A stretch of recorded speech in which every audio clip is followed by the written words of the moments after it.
বিদ্যালয়গুলো যেগুলো ছিল আমাদের খুব অহংকার ছিল।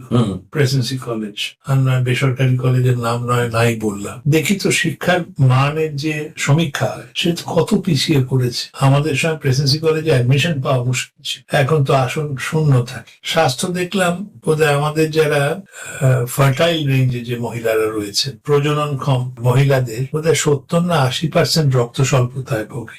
তো এটা তো কোনো একটা স্বাস্থ্যবান সমাজের লক্ষণ নয়, লক্ষণ। তারপর প্রাথমিক চিকিৎসালয়, আমরা খুব চিৎকার করি যে চিকিৎসা মানে হার্ট সার্জারি হবে, ক্যান্সার হবে। আরে আমাদের দেশের মানুষ তো মরছে সাপ কাটে বলে, ডায়রিয়া হয়ে, জ্বর হয়ে একটা কোনো সময়, কিন্তু প্রাথমিক চিকিৎসালয় হতে পারে। প্রাথমিক চিকিৎসালয়ে আমি যাই, ওখানে দেখলাম 24 ঘন্টা খোলা থাকার কথা, কেন আমার অসুখ তো খালি দিনের বেলায় করবে না, তো এটা খোলা থাকে না। ডাক্তার নেই অনেকগুলোতে, শিক্ষা বেহাল, স্বাস্থ্য বেহাল।